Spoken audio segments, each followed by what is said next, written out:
নমস্কার। তো চলুন সবাইকে আমার চ্যানেলে ওয়েলকাম। আজকে আমি আলোচনা করব একটি এনবিএফসি স্টক নিয়ে, নন ব্যাংকিং ফিনান্সিয়াল কোম্পানি। প্রথমে স্টকটির নাম বলে দিই, ক্যাপ্রি গ্লোবাল। প্রথমে বলে দিচ্ছি, আমার ভিডিওটা কিন্তু কোনো সেল বা বাই রিকমেন্ডেশন নয়। জাস্ট ভিডিওটা পুরো বলতে হবে একটা এডুকেশনাল পারপাস। আমি কিন্তু এখানে কোনো সেল বা বাইয়ের রিকমেন্ডেশন করি না। চলুন ভিডিওটি শুরু করা যাক। আজকে আমি যে স্টকটি নিয়ে আলোচনা করবো সেটা হচ্ছে ক্যাপ্রি গ্লোবাল। যদি আপনি ক্যাপ্রি গ্লোবালকে দেখেন, এটা কি? এটা একটা বেসিক্যালি এনবিএফসি স্টক, মানে নন ব্যাংকিং ফিনান্সিয়াল, মানে এরা বেসিক্যালি কাস্টমারকে লোন দেয়, লেন্ডার বলতে পারেন। এনবিএফসি আর ব্যাংকের মধ্যে ডিফারেন্সটা কি থাকে? ব্যাংকের কাছে কারেন্ট অ্যাকাউন্ট থাকে, সেভিংস অ্যাকাউন্ট থাকে, মানে ব্যাংকের কাছে ডিপোজিট থাকে, কিন্তু এনবিএফসির কাছে কোনো ডিপোজিট থাকে না। এরা জাস্ট শুধু কাস্টমারকে লোন দেয়। এরা কি করে? এরা ব্যাংক থেকে লোন উঠিয়ে এরা কাস্টমারকে লোন দেয়। এ হচ্ছে ক্যাপ্রি গ্লোবাল। ক্যাপ্রি গ্লোবাল কেন আলোচনা করছি, তার কারণ হচ্ছে ক্যাপ্রি গ্লোবালের যে Q3 রেজাল্ট এসছে, Capri global loan book growth করেছে প্রায় 47%। আর যদি প্যাড গ্রোথ দেখেন, প্রফিট গ্রোথ দেখেন, নেট প্রফিট গ্রোথ মোটামুটি 100%। শুধু এই কোয়ার্টারই না, লাগাতার আপনি যদি লাস্ট 7-8টি কোয়ার্টার দেখেন, মানে লাস্ট 2 থেকে 2.5 বছর থেকে ক্যাপ্রি গ্লোবাল কিন্তু প্রত্যেকটা কোয়ার্টারে দেখবেন 30%, 40%, 50% লোন বুক গ্রোথ করে যাচ্ছে। তার সঙ্গে কিন্তু এরা অপারেটিং লেভারেজ পাচ্ছে। যদি পুরো এনবিএফসি স্পেস দেখেন, পুরো ব্যাংকিং স্পেস দেখেন, আমার তো মানে ক্যাপ্রি গ্লোবাল লাস্ট 2 থেকে 2.5 বছরে সব থেকে হাই স্পিডে গ্রোথ করেছে। সঙ্গে এদের দুর্দান্ত অ্যাসেট কোয়ালিটি, অপারেটিং লেভারেজ, মানে একটা ফিনান্সিয়াল স্টকের মধ্যে যা যা দরকার, loan book growth, PAT growth, asset quality, ROA, ROE, প্রত্যেকটা প্যারামিটারে কিন্তু ক্যাপ্রি গ্লোবাল একদম টপ কোয়ালিটি। মানে এই মুহূর্তে যদি ফিনান্সিয়াল স্পেসে দেখেন, ক্যাপ্রি গ্লোবাল হচ্ছে ইনভেস্টরদের জন্য বেস্ট স্টক। তো চলুন আজকে আমরা ক্যাপ্রি গ্লোবালকে নিয়ে ডিটেলস আলোচনা করবো। আর ক্যাপ্রি গ্লোবাল দেখুন, ক্যাপ্রি গ্লোবাল একটা বেসিক্যালি ডাইভার্সিফাইড এনবিএফসি। এরা বেসিক্যালি কি করতো? এমএসএমই লোন দিত। এমএসএমই লোন বলতে ছোট ছোট বিজনেসকে লোন দিত আর কি। হাউজিং লোন, কনস্ট্রাকশন ফিনান্স করতো এরা। ছোট ছোট যারা রিয়েল এস্টেট ডেভেলপার আছে এদেরকে লোন দিত, যারা কনস্ট্রাকশন করে আর কি, যারা কনস্ট্রাকশনের কাজ করে তাদেরকে লোন দিত। মেন ডিভিশনের 3টে লোনই দিত এরা: এমএসএমই, অ্যাফোর্ডেবল হাউসিং, আর হচ্ছে কনস্ট্রাকশন ফিনান্স। এই 3টা সেগমেন্টে বেসিক্যালি লোন দিত। আর প্লাস ওদের আর একটা ডিভিশন ছিল কার লোন ডিস্ট্রিবিউশনের কাজ করতো। মানে এই লোনগুলো নিজেরা ডাইরেক্ট দিত না, অন্যান্য ব্যাংকের হয়ে এরা লোনটাকে ডিস্ট্রিবিউট করতো, মানে এজেন্টের মতো কাজ করতো। তার বদলে ওটা কি পেতো? ওই ব্যাংক থেকে একটা কমিশন পেতো। এটা ওদের non interest income, car loan distribution. এটা কিন্তু খুব ভালো ইনকাম, কারণ এখানে তো কোনো রিস্ক নেই। এটা কি করে? যেমন এইচডিএফসি ব্যাংক বা ইয়েস ব্যাংক, এই সমস্ত ব্যাংকের হয়ে এরা কার লোনটাকে ডিস্ট্রিবিউট করে, মানে এদের হয়ে এজেন্টের কাজ করে, লোন এজেন্ট বলতে পারেন আর কি। তার বদলে এটা কি পায়? ব্যাংক থেকে একটা ভালো কমিশন পেয়ে যায়। তাহলে এটা ছিল মেন বিজনেস মডেল। এটা 3 রকমের লোন দিত: MSME loan, affordable housing loan, আর হচ্ছে কনজিউমার ফিনান্স। তার সঙ্গে ওরা কার লোনের ডিস্ট্রিবিউশনের কাজ করতো, যেমন ইমার্টাল ফিনান্স করে না, গোল্ড লোনের ডিস্ট্রিবিউশনের কাজ। সেম ক্যাপ্রি গ্লোবালও কার লোনের ডিস্ট্রিবিউশনের কাজ করতো। 2022 থেকে দেখবেন যে ক্যাপ্রি গ্লোবালের পুরো বিজনেস চেঞ্জ হয়ে গেছে। এরা 2022 থেকে কি করছে? পুরো গোল্ড লোনে ঢুকে গেছে। যবে থেকে এরা গোল্ড লোনের কাজ করা শুরু করছে, তবে থেকে মধ্যে ক্যাপ্রি গ্লোবালের পুরো পুরো বিজনেস মডেল চেঞ্জ হয়ে গেছে। মানে ক্যাপ্রি গ্লোবালের গ্রোথ পুরো অন্য রেঞ্জে চলে আসছে। মানে গোল্ড লোনে ঢোকার পর থেকেই ক্যাপ্রি গ্লোবালের মানে এউএম গ্রোথ বলুন, প্যাড গ্রোথ বলুন, সব দিক থেকে কোম্পানি দুর্দান্ত করেছে। আমাদের রিসেন্ট এটা কি করেছে, যে এখন চালু হয়েছে women's cricket league, WPL, women's premier league ক্রিকেটের। এখানে কিন্তু ইউপি যে টিমটা আছে, ইউপি ওয়ারিয়র্স এর মালিক কিন্তু ক্যাপ্রি গ্লোবাল। মানে ক্যাপ্রি গ্লোবালে কিন্তু ইউপি ওয়ারিয়র্স টিমটাকে কিনে নিয়েছে।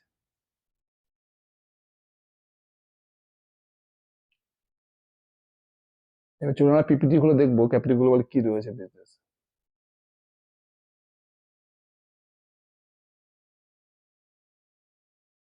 যদি এবার ক্যাপ্রি গ্লোবালের Q3 রেজাল্ট দেখেন, তাহলে দেখুন এউএম গ্রোথ করেছে কত? 47%। এখন ওদের ইউএম কত? এখন ওদের ইউএম মোটামুটি 30,000 কোটি টাকার মতো, 30,000 crore। Q3 FY25 ছিল কত? মোটামুটি 20,000 কোটি টাকার মতো। মানে এউএম গ্রোথ করেছে 47%। নেট ইন্টারেস্ট ইনকাম এখানে Q3 তে দেখুন গ্রোথ করেছে কত? 48%। প্রত্যেকটা ডিপার্টমেন্টে দেখুন। প্যাট গ্রোথ দেখুন, ওদের প্যাট, প্রফিট আফটার ট্যাক্স, 99%। কস্টও দেখুন কমে গেছে, কস্ট টু ইনকাম রেশিও গত বছরে Q3 তে ছিল 58%, আর এখন কত হয়েছে 51%, মানে খরচা কমে গেছে। কস্ট টু ইনকাম রেশিও দেখুন Q3 FY25 কত ছিল 58%, আর এখন কত হয়েছে 51%।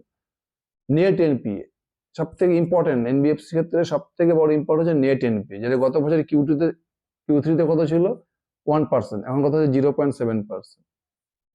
আরওই গত বছরে Q3 তে কত ছিল 12.6%, এবার কত হয়েছে 15%।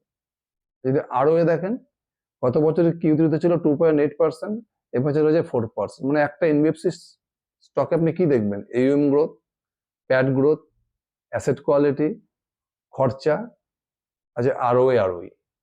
প্রত্যেকটা সেগমেন্টে কিন্তু ক্যাপ্রি গ্লোবাল টপ লেভেলের। দেখুন এইউএম গ্রোথ কত করেছে 47%, নেট ইন্টারেস্ট ইনকাম গ্রোথ কত করেছে 48%, প্যাট গ্রোথ কত করেছে 99%, কস্ট টু ইনকাম রেশিও দেখুন গত বছর Q3 তে ছিল কত 58%, এখন হচ্ছে 51%। নেট এনপিএ দেখুন গত বছর Q3 তে ছিল 1%, এখন হচ্ছে 0.7। আরওই দেখুন সব থেকে ইম্পর্টেন্ট প্যারামিটার আরওই, গত বছর Q3 তে কত ছিল 12.6%, এখন কত হচ্ছে 15%। আরওই দেখুন গত বছরের Q3 তে ছিল 2.8%, এখন হচ্ছে 4%।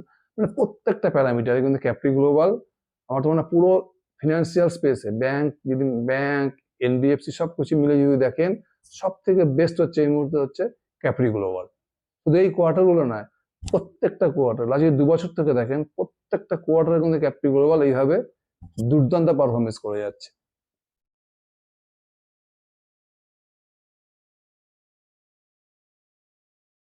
এবার যদি সেগমেন্ট গুলো দেখেন, আপনি কোন সেগমেন্টে কিভাবে গ্রোথ করছে এরা দেখুন। সব থেকে এদের গ্রোথ হচ্ছে দেখুন গোল্ড গোল্ড লোনে দেখুন গত বছর Q3 ছিল মোটামুটি 7,000 কোটি টাকার মতো লোন বুক, এখন কত হয়েছে প্রায় 13,000 কোটি টাকার মতো লোন বুক, মানে এখানে পরে 80% গ্রোথ। গত বছর Q3 FY25 ছিল 7,000 কোটি টাকার মতো লোন বুক, এখন কত হয়ে গেছে প্রায় 13,000 কোটি টাকা লোন বুক, মানে এখানে প্রায় 80% গ্রোথ। এই লোন বুক মানে গোল্ড লোন বুকটা কিন্তু এদের এখন মেন গ্রোথ ড্রাইভার। সমস্ত ক্ষেত্রে লোন বুক গ্রোথ করছে, এমএসএমই লোন বলুন, হাউজিং লোন বলুন, কনস্ট্রাকশন ফিনান্স বলুন, কিন্তু গোল্ড লোনের ক্ষেত্রে কিন্তু এরা সব থেকে হাই স্পিডে গ্রোথ করছে। গত বছর Q3 তে ছিল 7,000 কোটি টাকা লোন বুক, এখন প্রায় 13,000 কোটি টাকা লোন বুক। সবথেকে সুবিধা ক্যাপিটাল গ্লোবাল এখন তো সমস্ত এনবিএফসি কোম্পানিগুলো গোল্ড লোনের দিকে ছুটছে, গোল্ড প্রাইস বাড়ার পর থেকে দেখবেন সমস্ত এনবিএফসি ব্যাংক সবার ইন্টারেস্ট এখন গোল্ড লোনের দিকে, কিন্তু ক্যাপিটাল গ্লোবাল কিন্তু সবার থেকে আগে, মানে 2022 থেকে কিন্তু এরা ব্যাপক হারে গোল্ড লোনের দিকে এগিয়ে যাচ্ছে। এই জন্য সব থেকে কিন্তু বেশি সুবিধা পাচ্ছে ক্যাপিটাল গ্লোবাল, কারণ ওদের পুরো এরা যত ব্রাঞ্চ এক্সপ্যান্ড করেছে না ক্যাপিটাল গ্লোবাল, এখন এদের মোটামুটি 1300-র মতো ব্রাঞ্চ রয়েছে, তার মধ্যে শুধু 900টা ব্রাঞ্চই হচ্ছে এদের গোল্ড লোনের ব্রাঞ্চ। বুঝতে পারছি যেটা 2022 থেকে কিন্তু এরা পুরো সেট আপ বানিয়ে নিয়েছে গোল্ড লোনের, কিন্তু আজকে কিন্তু ক্যাপিটাল গ্লোবালটা বিশাল সুবিধা পাচ্ছে। মানে দেখছি টোটাল লোন বুক গ্রোথ 47%, কিন্তু গোল্ড লোনের বুক দেখুন এদের গত বছর Q3 থেকে এবছর Q3 দেখুন প্রায় 80% গ্রোথ করেছে।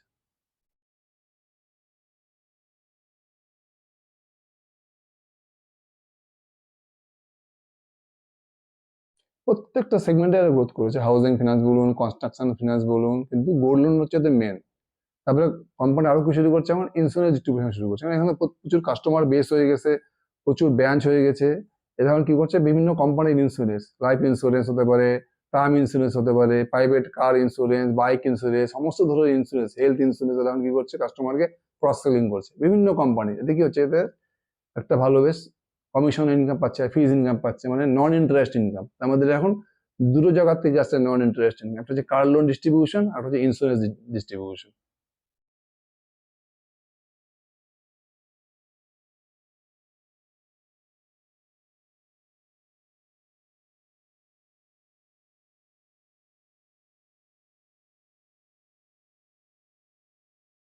এখন কিন্তু লাগাতার ব্রাঞ্চও সমানে কিন্তু এরা দেখুন সমানে লাগাতার ব্রাঞ্চ এরা এক্সপ্যান্ড করে যায়। যদি এদের গোল্ড লোনের ব্রাঞ্চ দেখেন গত বছর Q3 FY25 ছিল বলে 1,066, এবছর Q3 দেখুন গোল্ড লোন ব্রাঞ্চ কত হয়েছে মোটামুটি গত বছর এদের Q3 কত Q3 FY25 ছিল টোটাল ব্রাঞ্চ ছিল 1,066, এবছর Q3 দেখুন টোটাল ব্রাঞ্চ হয়ে গেছে কত 1,331।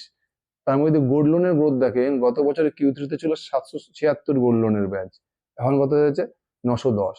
মানে বুঝতে পারছি কি হারে গোল্ড লোনের ব্রাঞ্চকে বাড়াচ্ছে এরা।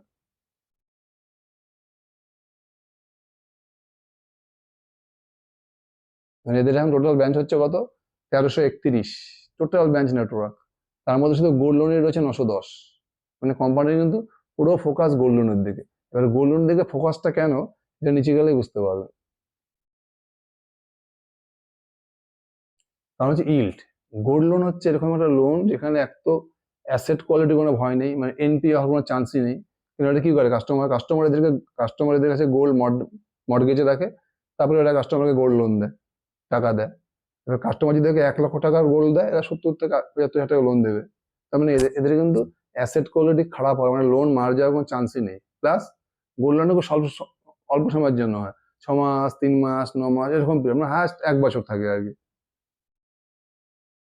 ইল্ডও দুর্দান্ত, বাস অ্যাসেট কোয়ালিটি কিন্তু খারাপ হওয়ার কোনো চান্স নেই। এবার দেখুন এমএসএমই যদি আপনি দেখেন, এদের যদি ইলটা দেখুন, ইল প্রতিটা সেকশনে এদের ইল কি করে বাঁচা দেন। এমএসএমই লোনের ক্ষেত্রে দেখুন, এরা আগে কত চার্জ করতো ইল্ড, Q3 FY25 এ 15.8%, এখন কত করছে 16.8%। যদি হাউজিং ফিনান্সে দেখেন, গত বছরে Q3 চার্জ করতে কত ইন্টারেস্ট, 12.9%, এখন কত করছে 13.2%। প্রত্যেকটা সেক্টরে দেখুন। কনস্ট্রাকশন ফিনান্সে গত বছরে Q3 ছিল কত 17%, এখন কত হচ্ছে 17.6%। গোল্ড লোনে দেখুন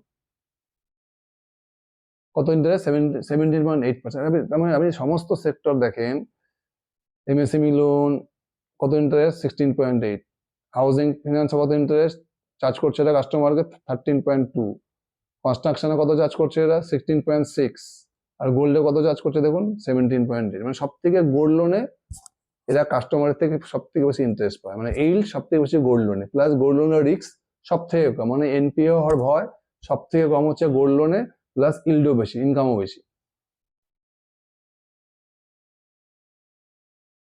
প্রত্যেকটা যদি আপনি টোটাল প্যারামিটার দেখেন, এদের ইল দেখুন, টোটাল সব লোন মিলিয়ে যদি এভারেজ ইল করেন, সেটা গত বছরে Q3 ছিল 16.3%, এখন কত হয়েছে 16.4%। মানে টোটাল ইল্ডও বেড়ে গেছে। কস্ট অফ বরোয়িংস মানে এরা কত ইন্টারেস্টে ব্যাংক থেকে লোন উঠাচ্ছে, যেটা গত বছর Q3 ছিল 9.7%, এবছর কমে হয়েছে 9.4%। এবার কস্ট অফ বরোয়িংটা কেন কমেছে, কারণ এদের ক্রেডিট রেটিং বেড়ে গেছে। ক্রেডিট রেটিং বেড়ে গেলে কি হয়, ব্যাংক আরো কম ইন্টারেস্টে লোন দেয়। একটা এনবিএফসি বা ফিনান্সিয়াল কোম্পানি যখন সবকিছু ঠিকঠাক থাকে, অ্যাসেট কোয়ালিটি, আরওএ সবকিছু বাড়তে থাকে, লোন বুক গ্রোথ বাড়তে থাকে, তখন ওদের ক্রেডিট রেটিং বেড়ে যায়। যখন এই ক্রেডিট রেটিং বাড়তে থাকবে, তখন এরা ব্যাংক থেকে আরো কম ইন্টারেস্টে লোন পাবে। এটাই হচ্ছে ক্যাপ্রি গ্লোবালের ক্ষেত্রে। গত বছরে Q3 কত ছিল 9.7%, এবার কত হচ্ছে দেখুন 9.4%। স্প্রেড স্প্রেড হচ্ছে এরা কত ইন্টারেস্টে ব্যাংক থেকে লোন নিচ্ছে আর কাস্টমারকে কত ইন্টারেস্টে দিচ্ছে, তার যে মাইনাসটা মানে প্রফিট হচ্ছে স্প্রেড। স্প্রেডের ক্ষেত্রে দেখুন, গত বছরের Q3 কত ছিল 6.7%, এবার কত হয়েছে 7%, মানে স্প্রেডও বেড়ে যাচ্ছে। Net interest margin, actually interest margin এরা নেট ইন্টারেস্ট মার্জিন কত হচ্ছে এদের, এরাও দেখুন গত বছরের Q3 ছিল কত 8.8%, এখন কত হয়েছে 9.5%। তাহলে নেট ইন্টারেস্ট ইনকাম দেখুন, সেখানেও দেখুন মোটামুটি 66% গ্রোথ। গত বছর Q3 ছিল কত 3,450 মিলিয়ন, এখন কত হচ্ছে দেখুন 5,100 মিলিয়ন। নন ইন্টারেস্ট ইনকাম দেখুন, এখানেও দুর্দান্ত গ্রোথ, এখানে প্রায় ডাবলেরও বেশি গ্রোথ হয়েছে। নন ইন্টারেস্ট ইনকাম বলতে ট্রেজারি ইনকাম, যেটা ওরা কার লোন ডিস্ট্রিবিউশন করছে, ইন্স্যুরেন্স সেল করছে, এটা নন ইন্টারেস্ট ইনকাম, এখানেও কিন্তু প্রায় 100% গ্রোথ। আর ইন্টারেস্ট ইনকামে 66% গ্রোথ।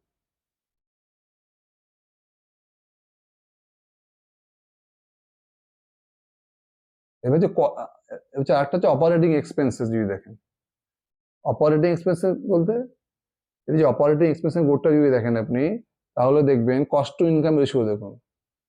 গত বছর Q3 ছিল কস্ট টু ইনকাম রেশিও মানে ছিল 58%, আর এবছর দেখুন কস্ট টু ইনকাম রেশিও কমে হয়েছে 51.6%। মানে খরচাটা, এই ইনকাম করতে যে খরচা করছে তার যে পার্সেন্টেজ, সেটা গত বছর Q3 ছিল 58.2%, এবার কত হয়েছে 51%।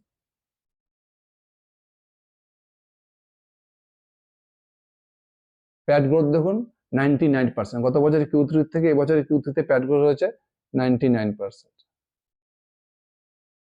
মানে প্রত্যেকটা প্যারামিটার, এরকম একটা প্যারামিটারও নেই যেখানে ক্যাপ্রি গ্লোবাল গ্রোথ করেনি। মানে খারাপ কিছু মানে কোনো পয়েন্ট আপনি ক্যাপ্রি গ্লোবালের মধ্যে নেগেটিভ কিছু পাবেন না। আরও দেখুন রিটার্ন অফ অ্যাসেট সব থেকে ইম্পর্টেন্ট প্যারামিটার এনবিএফসি, এটা গত বছরের Q3 তে কত ছিল 2.8%, এখন কত হচ্ছে 4%। আর যদি আরোই দেখেন রিটার্ন অফ ইকুইটি, গত বছরের Q3 তে কত ছিল 12.6%, এবছর কত হয়েছে 15%।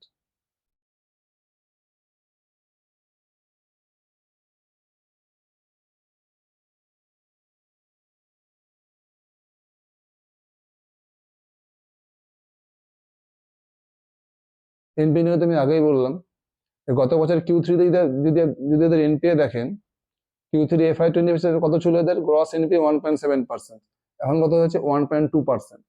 আর গত বছর Q3 তে যদি আপনি নেট এনপিএ দেখেন তো সেটা ছিল কত 1%, এখন কত হচ্ছে 0.7%। মানে একটা লেন্ডিং বিজনেস মানে এনবিএফসি যা যা প্যারামিটার দরকার, AUM growth, PAT growth, cost of borrowing, cost to income ratio, ROA, ROE, gross NPA, net NPA, প্রত্যেকটি প্যারামিটারে যদি ক্যাপ্রি গ্লোবালকে দেখেন তাহলে পুরো এনবিএফসি এবং পুরো ফিনান্সিয়াল সেক্টরে কিন্তু নাম্বার ওয়ান এই মুহূর্তে ক্যাপ্রি গ্লোবাল।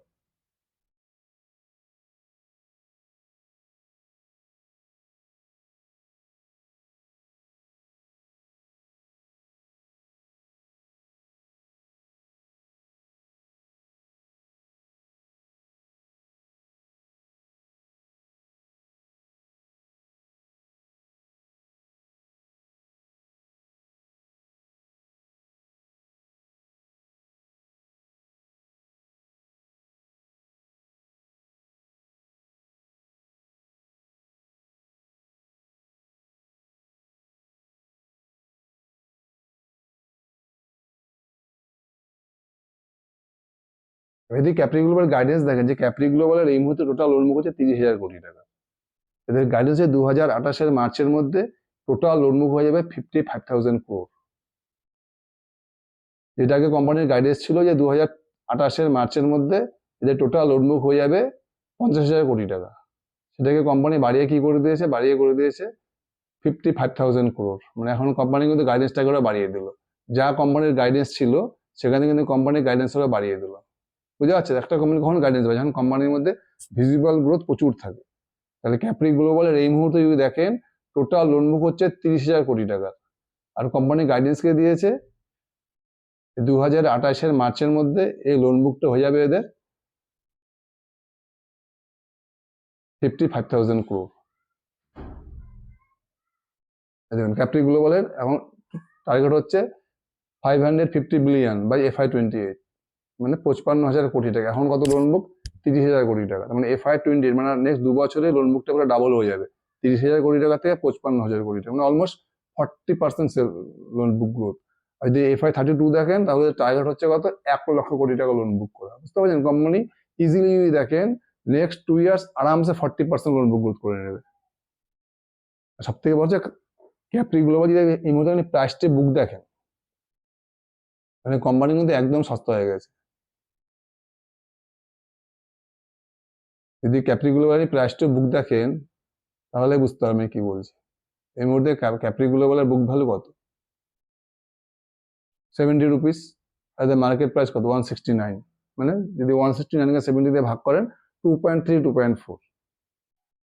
যেখানে অন্যান্য যদি বাকি কোম্পানিগুলোকে দেখেন ইন্ডিয়া শেল্টার বা হোম ফার্স্ট সবার 3-এর কাছাকাছি। এটা কিন্তু বুল মার্কেটে ক্যাপ্রি গ্লোবালের মোটামুটি প্রাইস টু বুক মিনিমাম 4 হওয়া উচিত, এদের প্রাইস টু বুক মাত্র 2.4। বুঝছেন, ক্যাপ্রি গ্লোবাল কিন্তু ভ্যালুয়েশন থেকে একদম সস্তা রয়েছে, সেক্টরের হাইস্ট গ্রোথ করছে, লোন বুক গ্রোথ বলুন, প্রফিট গ্রোথ বলুন, দুর্দান্ত অপারেটিং লেভারেজ পাচ্ছে, অ্যাসেট কোয়ালিটি দুর্দান্ত, কোম্পানির গাইডেন্স দেখুন 40%, মোটামুটি 35 থেকে 40% লোন বুক গ্রোথ ইজিলি করে নেবে নেক্সট 2 বছরে। আর তার মধ্যে কি কোম্পানি কিন্তু একদম সস্তায় পাওয়া যাচ্ছে, মাত্র 2.4 প্রাইস টু বুকে আপনি পাচ্ছেন 35 থেকে 40% লোন বুক গ্রোথ ইঞ্জিন। সঙ্গে প্রত্যেকটা প্যারামিটার, যত প্যারামিটার মানে আছে একটা এনবিএফসি স্টকের, প্রত্যেকটা প্যারামিটারে কিন্তু ক্যাপ্রি গ্লোবাল একদম পারফেক্ট। সুতরাং এই স্টকটাকে খুব ভালো করে ট্র্যাক করুন, ক্যাপ্রি গ্লোবালের মধ্যে কিন্তু হিউজ অপরচুনিটি আছে।